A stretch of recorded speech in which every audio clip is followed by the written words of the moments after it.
Maintenant, la prochaine question suit. Matthieu 24, 24. Car il s'élèvera de faux prophètes et de faux Christ et de faux prophètes. Ils feront de grands prodiges et de miracles. Comment les reconnaîtrons-nous?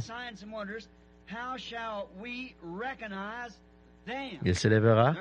Maintenant, avec ça, vous arrivez dans un autre âge, voyez. Il s'élèvera de faux Christ et de faux prophètes.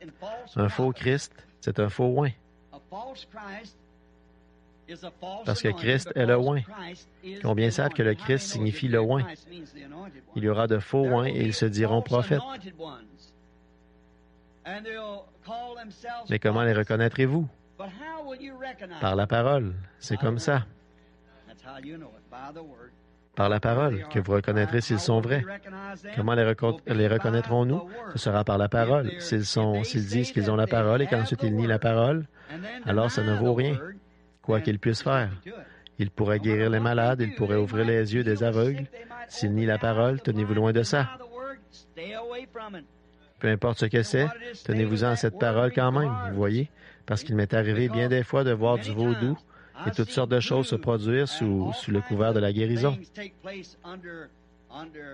Il y a ici frère Sidney Jackson et sœur Jackson ce matin qui viennent de l'Afrique du Sud. Lui, il pourrait se tenir ici et traiter ce sujet-là. Vraiment, vous en racontez des choses qui se passent là-bas. Mais bien sûr, des gens viennent vers des idoles et ils sont guéris. Voyez, et pourquoi ça? C'est comme le docteur Eggery qui m'avait repris sévèrement cette fois-là parce que j'avais affirmé que le diable ne peut pas guérir. Il disait un homme qui se tient devant autant de gens que vous et avec une théologie médiocre, disait-il, au point d'affirmer que le diable ne peut pas guérir. Il disait, nous avons justement une femme dans notre voisinage qui porte un tablier et elle se promène comme ça. Les gens viennent autour d'elle et sont censés mettre de l'argent dans ce tablier, puis elle frotte cette personne, s'arrache quelques cheveux et prend du sang de leurs veines et en met sur un cheveu, puis elle jette ça derrière elle. Et si elle se sent poussée à regarder en arrière, la maladie revient dans les gens. Et disait-il, 30% d'entre eux se rétablissent.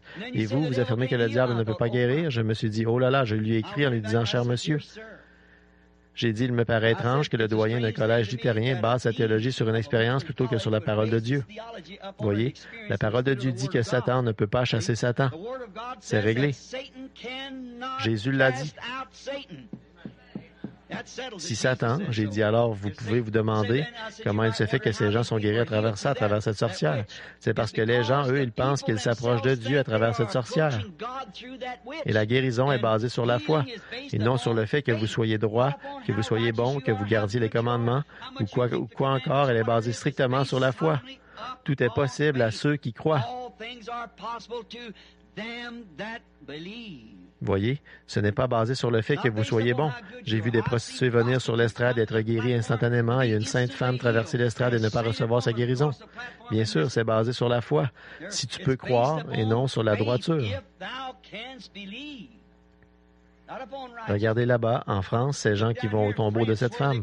Ils y entrent en fauteuil roulant et ils en ressortent en marchant sur la base d'une superstition pure et simple. C'est du spiritisme, quoi, d'adorer une morte. Voyez? Et pourtant, ils sont guéris parce qu'ils pensent qu'ils s'approchent de Dieu.